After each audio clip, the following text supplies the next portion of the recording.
हसीनों को आते बहाने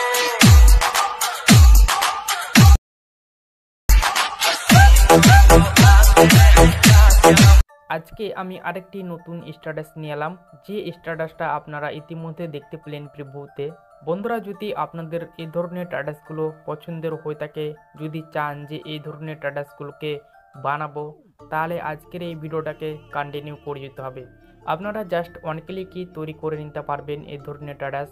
কীভাবে বানাবেন আজকের এই ভিডিওটা কন্টিনিউ করতে থাকুন। চলুন শিখিয়ে দিচ্ছি আজকের এই ভিডিওতে। প্রথমে আপনাদেরকে ভিএন অ্যাপে চলে যেতে হবে। আমার মোবাইলে থাকা যে ভিএন অ্যাপটা আছে সে অ্যাপটাকে ওপেন করে নিচ্ছি।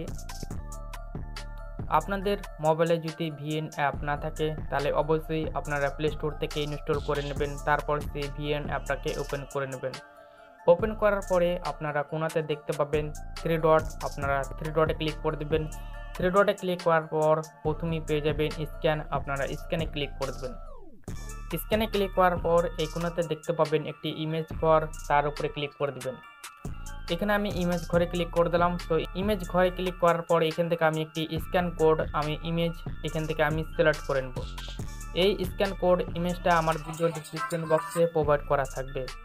এই স্ক্যান কোড ইমেজটা আমি অলরেডি একবার ইউজ করেছি, তার জন্য এখানে ইউজ টেমপ্লেট দেখাচ্ছে। আমার ভিডিও ডিসক্রিপশন বক্স থেকে যখনই আপনারা স্ক্যান কোড ডাউনলোড করে যখন ব্যবহার করবেন তখন আপনাদের সামনে ডাউনলোড অপশন দেখাবে। ডাউনলোড অপশন দেখার পর আপনারা ডাউনলোডে ক্লিক করে দেবেন। তারপর এখানে দেখতে পাবেন ইউজ টেমপ্লেট, আপনারা ইউজ টেমপ্লেটে ক্লিক করে দেবেন। এখানে আমি ইউজ টেমপ্লেটে ক্লিক করে দিচ্ছি। ইউজ টেমপ্লেটে ক্লিক করার পর এরকমভাবে প্রসেসিং হবে, তারপর ওয়ালে ক্লিক করে দেবেন। এখানে আমি ওয়ালে ক্লিক করে দিচ্ছি। ওয়ালে ক্লিক করার পর এরকমভাবে ফাইল ওপেনে চলে আসবে। আপনার যে ফাইলে ফটো থাকবে আপনারা সেই ফাইলটাকে সিলেক্ট করে নেবেন। এখান থেকে আমি একটি ফাইলকে সিলেক্ট করে নিচ্ছি। ফাইল সিলেক্ট করার পরে এখানে দুটি সেকশন দেখতে পাবেন, একটি ভিডিও সেকশন এবং একটি ফটো সেকশন। আপনারা যদি ভিডিও সেকশনে থাকেন তাহলে অবশ্যই আপনারা ফটো সেকশনে ক্লিক করে দেবেন। আমি অলরেডি ভিডিও সেকশনে ছিলাম, তো এখান থেকে আমি ফটো সেকশনে ক্লিক করে দিলাম।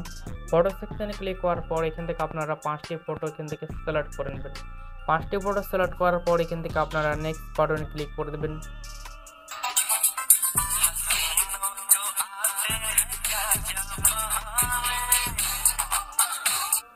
নেক্সট বাটন ক্লিক করার পর সেই স্ট্যাটাসটি প্রিভিউতে দেখতে পাবেন। এটাকে সেভ করার জন্য আপনারা অ্যারো অপশানে ক্লিক করে দেবেন। তারপর এখান থেকে রেজুলেশনগুলোকে সিলেক্ট করে নেবেন। রেজুলেশনগুলোকে সিলেক্ট করার পর এক্সপোর্টে ক্লিক করে দেবেন। দেখবেন আপনার সেই স্ট্যাটাস ভিডিওটা আপনার গ্যালারিতে সেভ হতে চলেছে।